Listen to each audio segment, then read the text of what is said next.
ಸೇರ್ಕೊಂಬಿಟ್ರೆ ಯಾವ ಸಂಧಿ ಗುಂಡಿ ಎಲ್ಲ ಹಚ್ಚಂದು ತೂರ್ಸ್ಕೊಂಡು ಕರ್ಕೊಂಡ್ಬಂದ್ಬಿಟ್ಟವನೆ. ಈ ಥರ ಮಾಡಿ ಎಷ್ಟೊಂದು ದಿನ ಆಗೋಗಿತ್ತು. ಜಾಲರದೊಳಗಿಂದ ತೂರ್ಕೊಂಡು ಇಲ್ಲಾಸ್ ಬಂದು ಇಲ್ಲಾಸ್ ಹಿಂಗಾಸ್ ಕರ್ಕೊಂಡೋಗಿದ್ದಾವ ಬುಡಕ್ಕೆ. ಯಮ್ಮ ಇಲ್ಲಿ ಸಂಧಿಯಿಂದ ಆನೆ ಬಂತು. ಸಾಯ್ಸಾಕ್ಬಿಡ್ತೀನಿ ಹೋಗ್ಬಾರ ನನ್ನ ಮಗನೇ.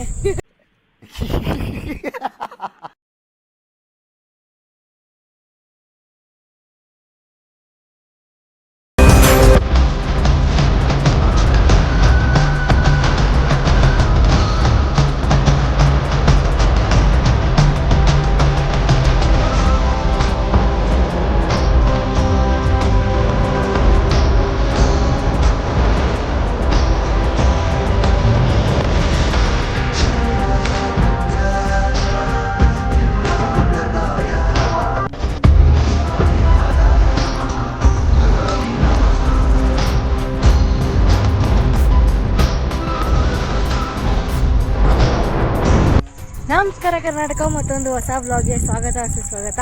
ನೀವು ನೋಡ್ತಿದ್ದೀರಾ ಎಕ್ಸ್ಪ್ಲೋರಿಂಗ್ ಡ್ರೀಮ್ಸ್ ಕನ್ನಡ. ನಮ್ಮ ಚಾನಲ್ಗೆ ಸಬ್ಸ್ಕ್ರೈಬ್ ಮಾಡಿಲ್ಲ ಅಂದರೆ ಕೂಡ ಸಬ್ಸ್ಕ್ರೈಬ್ ಮಾಡ್ಕೊಂಬಿಡಿ ಅಂತ ಹೇಳ್ತಾ ಬನ್ನಿ ಇವತ್ತಿನ ಬ್ಲಾಗ್ನ ಶುರು ಮಾಡಿಬಿಡೋಣ. ಸೊ ಇವತ್ತಿನ ಬ್ಲಾಗಲ್ಲಿ ಏನಪ್ಪ ಅಂದರೆ ನಾವು ಅಮ್ಮನ ಊರಿಗೆ ಬಂದಿದ್ದೀವಿ, ಅಂದರೆ ಅಜ್ಜಿ ಊರಿಗೆ. ಸೊ ಇಲ್ಲಿ 4ರಿಂದ 5 ದಿನ ಜಾತ್ರೆ ನಡೀತಿದೆ. ಸೊ ನಿಮಗೆ ಓದ್ ಬ್ಲಾಗು ಇಲ್ಲ ಮುಂದಿನ ಬ್ಲಾಗರೆಲ್ಲ ನೋಡ್ತೀರಾ, ಇಲ್ಲೆಲ್ಲ ಜಾತ್ರೆ ಹೇಗಿರುತ್ತೆ ಏನು ಕತೆ ಅಂದ್ಬಿಟ್ಟು. ಸೊ ಈಗ ಸಂಜೆ ಆಗಿದೆ, ಒಳ್ಳೆ ಹೆಸರುಘಟ್ಟ ಲೇಕ್ ಮುಂದೆ ಸನ್ಸೆಟ್ ಆಗ್ತಾ ಇದೆ. ಸುಮ್ಮನೆ ನೋಡಿಕೊಂಡು ಒಂದು ರೌಂಡ್ ಹೋಗೋಣ ಅಂದ್ಬಿಟ್ಟು ಬಂದಿದ್ದೀವಿ. ಚೆನ್ನಾಗಿರುತ್ತೆ ಇಲ್ಲೆಲ್ಲ. ಹಳೇ ಚಿಕ್ಕ ವಯಸ್ಸಲ್ಲಿ ಬರ್ತಿದ್ದೀವಿ ಮೆಮೊರೀಸ್ ಎಲ್ಲ ನಿಮಗೂ ತೋರಿಸೋಣ, ನಿಮಗೂ ಹೇಳೋಣ ಅಂದ್ಬಿಟ್ಟು ಬಂದಿದ್ದೀನಿ. ಎಲ್ಲೆಲ್ಲಿ ಹೋಗ್ತಿದ್ವಿ ಏನು ಕತೆ ಎಲ್ಲ ನಿಮ್ಗೆ ಹೇಳ್ತೀನಿ ಈಗ. ಮತ್ತು ಹಿಂದಿನ ಬ್ಲಾಗಲ್ಲೂ ತೋರಿಸ್ತೀನಿ ಹೇಗೆಲ್ಲ ಇತ್ತು ಅಂತ ನೋಡಿರ್ತೀರ. ಫಸ್ಟ್ ಡೇ ಆಫ್ ನಮ್ಮ ಅಜ್ಜಿ ಊರ ಜಾತ್ರೆ ಅಂತ. ಸೊ ನೋಡಿ, ವಿಡಿಯೋ ಇಷ್ಟ ಆದರೆ ಲೈಕ್ ಮಾಡಿ, ಶೇರ್ ಮಾಡಿ, ಸಬ್ಸ್ಕ್ರೈಬ್ ಮಾಡಿ. ಎಂಥ ಒಂದು ಕಿಂಡಿಲಿ ಬಂದಿದ್ದೀವಿ ನಾವು ಅಂದರೆ. ಸೊ ಇಲ್ಲಿಂದ ಹೋಗ್ಬೇಕಾದ್ರೆ ತೋರಿಸ್ತೀನಿ ರೀ ನಿಮ್ಗೆ. ಈ ಸ್ಪಾಟ್ ಇಲ್ಲಿಂದ ವ್ಯೂ ತೋರಿಸ್ಬೇಕು ಅನ್ನೋ ಕಾರಣಕ್ಕೆ ಅಲ್ಲಿಂದ ತೂರ್ಕೊಂಡು ಬಂದಿದ್ದೀವಿ ನಾನು. ಇವನು ಓದ್ಸತಿನ ಈ ಥರ ಹೆಸರುಘಟ್ಟ ಲೇಕ್ ವಿಡಿಯೋ ಮಾಡ್ಬೇಕಾದ್ರೆ ನಾನು ಇವನೇ ಮಾಡಿದ್ವಿ. ಇಲ್ಲೆಲ್ಲ ಕಪಲ್ಸ್ಗಳು ಬರೀ ಅವರೇ ತೋರಿಸ್ತೀನಿ ಬನ್ನಿ. ಸೊ ಗೈಸ್, ಇನ್ನೂ ಮುಂದೆ ಹೋದ್ರೆ ಸೂಪರಾಗಿ ಕಾಣುತ್ತೆ ವ್ಯೂ. ಬಟ್ ಅಲ್ಲೆಲ್ಲ ಹುಡುಗಿರಿದ್ದಾರೆ, ಇಲ್ಲೆಲ್ಲ ಬಾಯ್ಸ್ ಇದ್ದಾರೆ. ನೋಡೋಣ, ಮುಂದೆ ಹೋಗಿ ನೋಡ್ಕೊಂಡು ಬರೋಣ ಆರಾಮಾಗಿ. ಥರ ಪೀಸ್ ಅನಿಸ್ತೈತೆ ಕೆರೆ ದಡದಲ್ಲಿ ಕೂತ್ಕೊಂಡು ನೋಡಿದ್ರೆ. ಆದರೆ ನಾಳೆ ಬಂದು ನೋಡಿಕೊಂಡು ಹೋಗೋಣ. ಎಲ್ಲ ಸಿಂಗನೂ ಬರ್ಬೋದು ಎತ್ಕೊಂಡು. ಸೈಸ್ ನೋಡಿ, ಬಿಸಿಲುಗಾಲದಲ್ಲಿ ಬಂದರೆ ಈ ಥರ ಎಲ್ಲ ಕೆರೆ ಒಣಗೋಗಿರ್ತದೆ. ನಾವು ಫಸ್ಟು ಏರಿ ಮೇಲೆ ನಡ್ಕೊಂಡು ಬಂದ್ವಲ್ಲ, ಸೊ ಅಲ್ಲಿವರೆಗೂ ನೀರು ಬಂದು ಇದು ತುಂಬಿ ಕೆರೆ ಕೋಡಿ ಹೊಡಿತೈತೆ.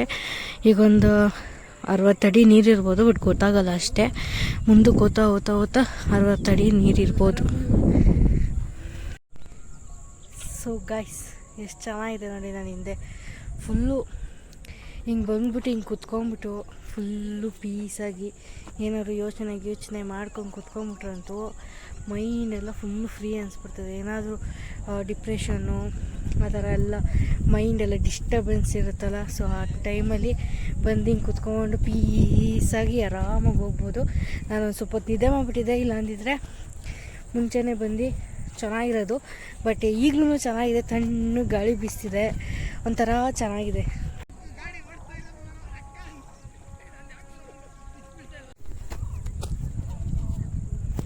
ಎಷ್ಟು ಪಿಚ್ ಬಿತ್ತು ಗೊತ್ತಿಲ್ಲ.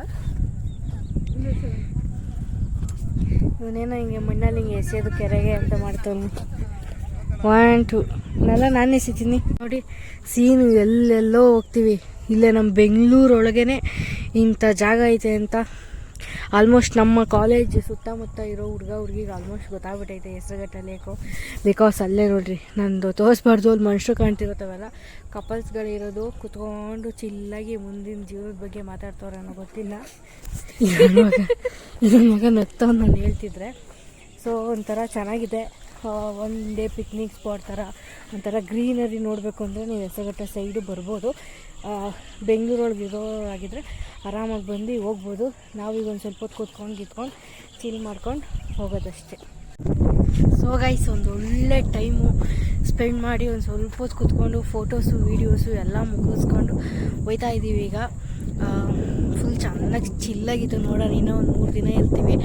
ಆದರೆ ಇನ್ನೊಂದು ಸತಿ ಬಂದ್ಬಿಟ್ಟು ಎಲ್ಲ ಫ್ಯಾಮಿಲಿ ಜೊತೆ ಬಂದು ನೋಡ್ಕಿಟ್ಕೊಂಡು ಹೋಗೋಣ. ನಿಮಗೂ ಅದನ್ನು ಶೇರ್ ಮಾಡ್ತೀನಿ ಅಂತ ಹೇಳ್ತಾ, ಸೊ ಈಗ ಮನೆಗೆ ಹೋಗೋಣ ಬನ್ನಿ. ಮನೆಗೆ ಹೋಗ್ಬೇಕಾದ್ರೆ ಏನಾದ್ರು ಇದ್ದರೆ ನಿಮ್ಮ ಜೊತೆ ಶೇರ್ ಮಾಡ್ತೀನಿ. ಇದೊಂದು ಚಿಕ್ಕ ವ್ಲಾಗ್ ಆಗಿರುತ್ತೆ. ಸೊ ಇದೇ ಸಪ್ರೇಟ್ ವ್ಲಾಗ್ ಮಾಡ್ತಿದ್ದೀನಿ, ಓಕೆನಾ. ಸಖತ್ತಾಗಿದೆ ಮಾತ್ರ. ನಾವು ಅಪ್ಪನ ಮನೆ ತಗೋದ್ರೆ ಕೆಂಪ್ಸಾಗಿರ್ತಾರೆ, ಬಟ್ ಇದೊಂಥರ ಇನ್ನೂ ಸೂಪರಾಗಿರುತ್ತೆ. ಬಟ್ ಅದು ಓಕೆ. ಬಟ್ ಈ ಥರ ಫುಲ್ಲು ಇದು ಎಷ್ಟು ಗೊತ್ತಾ, 1,500 ಎಕರೆನೋ 2,000 ಎಕರೆನೋ ಗೊತ್ತಿಲ್ಲ. ದೊಡ್ಡ ಕೆರೆ. ಇಲ್ಲಿ ಮುಂದೆಗಡೆ ತೋರಿಸ್ತೀನಿ ರೀ. ಈಗ ಇಲ್ಲಿ ಕಾಣ್ತಿದೆಯಲ್ಲ, ಅದೆಲ್ಲ ಮದುರೆಯಿಂದ ಬರುತ್ತೆ. ಆ್ಯಕ್ಚುಲಿ ಈ ಹೆಸರುಘಟ್ಟ ಕೆರೆದು ಇಷ್ಟು ಸಕ್ಕ ದೊಡ್ಡದಾಗಿದೆ. ಇದನ್ನು ಕಟ್ಸೋರೆಲ್ಲ ಮೈಸೂರು ರಾಜರು, ಕೃಷ್ಣದೇವರಾಜ ಒಡೆಯರು ಮತ್ತು ವಿಶ್ವೇಶ್ವರಯ್ಯ ಅವ್ರು ಕಟ್ಸಿದ್ದು. ಇರೋದೇ ಒಂದು ವ್ಲಾಗ್ ಮಾಡೋಕ್ಕಿದ್ದೆ ಆವಾಗ ಸ್ಟಾರ್ಟಿಂಗಲ್ಲಿ. ಸಖತ್ತಿದ್ದು ನಂದಿ ಬೆಟ್ಟದಿಂದ ಬರೋದಿದ್ರು. ಹೇಮಾವತಿ ನದಿದು ನೀರಿದು ಒಂದು 50-60 ಕೆರೆ ನೀರು ತುಂಬಿದ್ರೆ ಈ ಕೆರೆ ತುಂಬಿ ಕೋಡಿ ಹೊಡೆಯೋದು. ಸೊ ಹೋದ್ಸತಿ ನಮ್ಮ ಅಜ್ಜಿ ತಿರೋದಾಗ ಬಂದಾಗ ಕೆರೆ ಕೋಡಿ ಹೊಡೆದಿತ್ತು. ಸೊ ಈಗ ಸಮ್ಮರ್ ಆಗಿರೋದ್ರಿಂದ ನೀರೆಲ್ಲ ಇಂಬ್ರೋಗಿದೆ. ಮಳೆ ಗಿಳೆ ಬಂದಾಗ ಸೂಪರಾಗಿರುತ್ತೆ. ಈ ಕೆರೆದು ಗಿಶು ಎಲ್ಲ ಸಖತ್ತಾಗಿರುತ್ತೆ. ಒಂದು 5-6 ವರ್ಷದ ಮುಂಚೆ ಇಲ್ಲಿ ಬಂದು ನಾವೇ ಫಿಶ್ ಹಿಡ್ಕೊಂಡು ಮನೆಗೆ ಹೋಗಿ ಮಾಡ್ಕೊಂಡೆಲ್ಲ ತಿಂದಿದ್ವಿ. ಆ ಟೈಮಲ್ಲಿ ಯೂಟ್ಯೂಬ್ ಚಾನಲ್ ಏನೂ ಇರಲಿಲ್ಲ, ಸೊ ಅವಾಗೆಲ್ಲ ಮಾಡಿರಲಿಲ್ಲ. ಸೊ ಇನ್ನು ಮುಂದೆ ಏನೇ ಮಾಡಿದ್ರು ಏನೇ ಇದ್ದರೂ ಮಾಡೋದೇ ವೀಡಿಯೋಸ್ನ. ಸೊ ವಿಡಿಯೋ ಇಷ್ಟ ಆದರೆ ಲೈಕ್ ಮಾಡಿ, ಶೇರ್ ಮಾಡಿ, ಸಬ್ಸ್ಕ್ರೈಬ್ ಮಾಡ್ಕೊಳ್ಳಿ. ವಿಡಿಯೋ ಕ್ವಾಲಿಟಿ ಅಪ್ಡೇಟ್ ಆಗಬೇಕು. ಸೊ ಈ ಫೋನಲ್ಲಿ ಸ್ವಲ್ಪ ಕ್ವಾಲಿಟಿ ಎಲ್ಲ ಡೌನ್ ಇರುತ್ತೆ, ಬಟ್ ಮೆಮೊರೀಸ್ ಚೆನ್ನಾಗಿರುತ್ತೆ. ಬಟ್ ಓಕೆ, ಈಗ ಮನೆಗೆ ಹೋಗೋಣ. ಬಾರೋ ಅಣ್ಣ ನನ್ನ ಜೊತೆಗೆ ನನ್ನ ತಮ್ಮ ಬರಲ್ಲ, ನಮ್ಮ ಆಂಟಿ ಮಗ. ಇವನು ತಮ್ಮನೇ, ಅವನು ತಮ್ಮನೇ. ಈ ನನ್ನ ಮಗ ನಮ್ಮನಿಗೆ ಹುಚ್ಚು ಸ್ವಲ್ಪ. ಸೊ ಹಂಗಾಗಿ ಇವನ್ನ ಕರ್ಕೊಂಡು ಬಂದಿದ್ದೀವಿ ಸುತ್ತಾಡ್ಕೊಂಡು ಹೋಗೋಣ ಅಂದ್ಬಿಟ್ಟು. ಸೊ ನೆಕ್ಸ್ಟು ಸಾಹೇಬ್ರೂ ಬಂದು ಬಿಟ್ಟರೆ ಇವರು ವಿಡಿಯೋ ಮಾಡೋ ಥರ ಎಲ್ಲ ಲಕ್ಷಣಗಳು ಕಂಡು ಬರುತ್ತಿದೆ. ಬಟ್ ಈಗಲೇ ಬೇಡ ಅಷ್ಟೇ. ಸೊ ಈಗ ಬನ್ನಿ, ಕತ್ಲಾಗ್ತಾ ಬಂತು, ಬಡಾರ್ ಅಂತಿದೆ. ಈ ಟೈಮಲ್ಲಿ ಮಳೆ ಗಿಳೆ ಬಂದರೆ ಅದ್ರ ಮಾರನೇ ದಿವಸ ಇಲ್ಲೆಲ್ಲ ಬಂದರೆ ಚಿಲ್ಲು ಸೂಪರಾಗಿರುತ್ತೆ. ಸೊ ಈಗ ಮನೆಗೆ ಹೋಗಿ ಸೇರ್ಕೊಳ್ಳೋಣ. ಸಂಜೆ ಹೊತ್ತು ಈಗ ದೇವಸ್ಥಾನಕ್ಕೆ ಹೋಗ್ಬೋದು. ಹೋಗ್ಬೇಕು. ಸೊ ಗೈಸ್, ಇಲ್ಲಿಂದ ಹತ್ಬಿಟ್ಟು ಬಂದಿದ್ದೀವಿ. ಆವಾಗಿಂದ ಅಲ್ಲಿಗೆ ಹೋಗಿದ್ವಿ. ಬರ್ಬೇಕಾದ್ರೆ ಒಂದ್ರಲ್ಲಿ ಬಂದ್ವಿ, ಹೋಗ್ಬೇಕಾದ್ರೆ ಒಂದ್ರಲ್ಲಿ ಬಂದ್ವಿ. ನಾನು ಹತ್ತು ಬಂದ್ಬಿಟ್ಟಿದ್ದೀನಿ ಸ್ಲೋಪಲ್ಲಿ ಫಾರ್ ದಿ ಫಸ್ಟ್ ಟೈಮು. ಇವನು ಈಗ ಬಂದ. ಅಪ್ಪ, ಇವನು ಸರ್ಕಸ್ ಮಾಡ್ತಾನೆ ನನ್ನ ಮಗ. ಈ ನನ್ನ ಮಗನ ಜೊತೆ ಸೇರ್ಕೊಂಬಿಟ್ರೆ ಯಾವ ಸಂಡಿ ಗುಂಡಿ ಎಲ್ಲ ಹತ್ಸಂದು ತೂರ್ಸ್ಕೊಂಡು ಕರ್ಕೊಂಡ್ಬಂದ್ಬಿಟ್ಟವನೆ. ಈ ಥರ ಮಾಡಿ ಎಷ್ಟೊಂದು ದಿನ ಆಗೋಗಿತ್ತು. ಆ ಸ್ಲೋಪಲ್ಲಿ ಜಾರಿದ್ರೆ ಸುಸ್ತಲ್ಲ ಮಗನೇ, ಬಿಡೆ ಎಲ್ಲ ಹೊಡೆದೋಗ್ಬಿಟ್ಟಿರೋದು.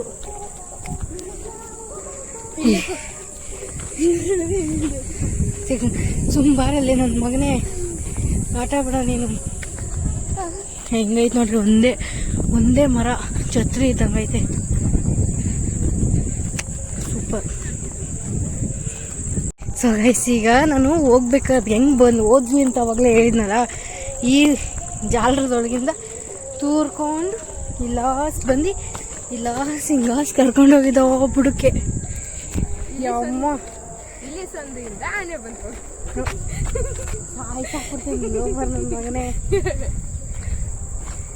ಫುಲ್ ಜಾತ್ರೆ ವಯಸ್ಸು ಸೂಪರಾಗೈತೆ ಮಾತ್ರ. 50 ವರ್ಷಕ್ಕೆ ಆದಮೇಲೆ ನಡೀತಿರೋದು. ಇದ್ರದ್ದು ಬಗ್ಗೆ ಎಲ್ಲ ನಿಮಗೆ ಹಿಂದಿನ ವ್ಲಾಗ್ ಇಲ್ಲ ಮುಂದಿನ ವ್ಲಾಗಲ್ಲಿ ನೋಡಿರ್ತೀರ. ಸೊ ಗೈಸ್, ಇವತ್ತು ಜಾತ್ರೆಗೆಲ್ಲ ಬಂದು ಆರತಿ ಎಲ್ಲ ಮುಗಿದ್ವು 4-5. ಸೊ ನಾನು ಕ್ಯಾಪ್ಚರ್ ಮಾಡಿರೋದು ಒಂದು 3 ಅಷ್ಟೇ. ಬಿಸಿಲಲ್ಲಿ ಹೋಗೋಕ್ಕಾಗಲಿಲ್ಲ. ಈಗ ಸದ್ಯಕ್ಕೆ ನಾವು ಸುಮ್ಮನೆ ಕೆರೆ ತವೆ ರೌಂಡ್ ಬಂದಿದ್ವಿ. ಇದ್ರ ವ್ಲಾಗು ನೆಕ್ಸ್ಟ್ ಅಪ್ಲೋಡ್ ಮಾಡ್ತೀನಿ. ಇದೇ ಸಪ್ರೇಟಾಗಿ ವ್ಲಾಗ್ ಮಾಡಿದೆ. ಈಗ ಹೋಗಿ ಲೈಟಿಂಗ್ಸ್ ಎಲ್ಲ ಹೆಂಗೆ ಹಾಕಿದ್ದಾರೆ ಅಂತ ತೋರಿಸ್ಕೊಂಬರ್ತೀನಿ. ನಮ್ಮೂರಲ್ಲಿ ಹಾಕಿರೋಲ್ಲ, ಅವರು ಡಬಲ್ ಅಣ್ಣ ಈಗಲಿಂದನೇ ಪ್ರೀ ಬುಕ್ಕಿಂಗ್ ಮಾಡ್ತಾವ್ರೆ. ಅವ್ರ ಜಾತ್ರೆ, ನಮ್ಮ ಅಜ್ಜಿ ಮನೆ ಊರ ಜಾತ್ರೆ ಆಗಿ 5 ದಿನಕ್ಕಲ್ಲಿ. ಈ ತಿಂಗಳಂತೂ ಹೆವಿ ಬಾಟೂಟಗಳಾಗೋಗೈತೆ. ಈ ತಿಂಗಳು ಈಗ ಅಜ್ಜಿ ಮನೆ ಜಾತ್ರೆ, ನೆಕ್ಸ್ಟ್ ಒಂದು ಮದುವೆ, ಇವ್ರ ಮನೆದು, ಇನ್ನೊಂದು ಬಾಣ ಊರದು, ಅದಾದಮೇಲೆ ತಿರುಗಿ ಮದುವೆದು ಬೀಗ್ಬಿಟ್ಟ. Heavy full. ಈಗ ಹೋಗಿ ಬನ್ನಿ ಲೈಟಿಂಗ್ ತೋರಿಸ್ಕೊಂಬರ್ತೀನಿ. ಅಲ್ಲಿಂದ ಈ ತಿಂಗಳು ಸೂಪರ್. ನಮಗಂತೂ ಎಷ್ಟು ಕೆಜಿ ಡುಂಬಾತಿನೂ ಗೊತ್ತಿಲ್ಲ.